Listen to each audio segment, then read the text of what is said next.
Shabbat Shalom. Glad to have all of you join me in this Torah talk, and I want to speak about a subject that's deep in our hearts this weekend.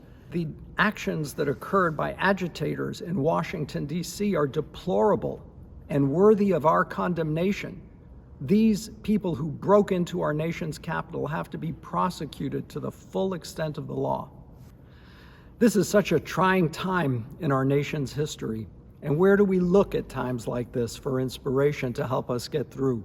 Where else but our Torah, our Bible? It's filled with riches, with guidance, with wisdom, with instruction, and with the experience of our people and our encounter with God. So this week we begin the Torah reading from the book of Exodus. You all remember the story, the slaves leaving Egypt. And in there is a phrase which refers to God hearing. Vayishma et kolenu et lachatzenu et onyenu. God heard the pain and suffering and anguish of the Israelite slaves as they labored and toiled for the Egyptian Pharaoh. Imagine that, God hearing someone's pain and suffering. We're called upon to imitate the best qualities of the divine in our personal conduct. In a time like this in our nation's history, I implore each and every one of us to open up our hearts and minds to hear one another's pain and anguish. Pain and anguish doesn't just reside on one side of the political equation. It exists on both sides.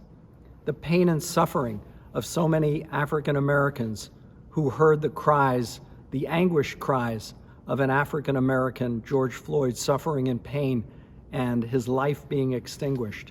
And they rose up and they demonstrated peacefully, as is the call. But some of the agitators within that group, what did they do? They took advantage of the situation. They looted, they robbed, they stole, they burned buildings down. Don't think that there wasn't a lot of pain and suffering for those people who had built up businesses over years, over decades, only to see it destroyed with no response. There's pain and suffering there on a great scale among many African Americans who feel that they're so brutally treated by the authorities. So we have to hear their pain and suffering. But also we have to hear the pain and suffering of those who gathered peacefully to protest and to demonstrate their feeling that the election was robbed from them. Now, a lot of us know that all of this will have to be sorted out and will have to be dealt with in a court of law and have to be proven. These can't just be simple allegations. They have to be proven in a court of law. But that overlooks the point of their pain and suffering. These are a lot of men and women who feel abandoned and left out. And there are millions upon millions of them. And as fellow Americans, we have to hear their pain and suffering as well. The only way to unite our country is by hearing each other. I told the story after one of the debates we had here at our Temple Saban Theater. It was not a Temple-sponsored event, but it was a debate nonetheless on two sides of the political equation. And at the end I said, think about this question for a minute. What would you do if you were driving down the road and you saw a broken down car and it had a bunch of MAGA bumper stickers? Would you stop and help that family out? And turn this around now. If you were a Republican and you drove down the road and you saw a car where people were in distress and there were a bunch of Biden-Harris stickers, would you stop and help those people? The ability to stop and help and respond as a decent human being is the core of our value system. It's what unites us as Americans and as people of faith. And all of us have to respond accordingly.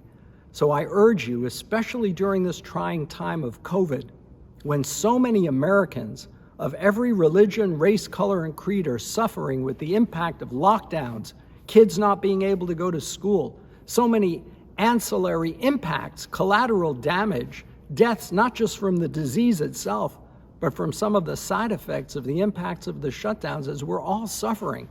Let's open our hearts and minds to do what God did in the Torah. Hear the cry of those who are in pain, of those who are suffering in agony. Listen to them, respond to them. Be a decent human being in the best traditions of our American heritage and our heritage of faith. I'd like to end with a note of optimism, and this is going to be my mantra, and I hope you'll take it on too. as far as the COVID illness is concerned, with the increased number of vaccinations and with the number of people who've gotten the disease and now have immunity because of it. Let's think of this term, over by Passover. Let's hope and pray that by Passover we'll gather around our Seder tables with family and friends, and that in late March, early April, we'll celebrate Passover with one another communally as well.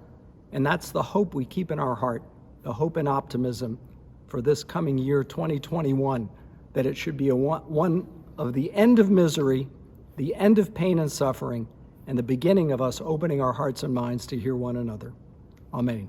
Shabbat Shalom.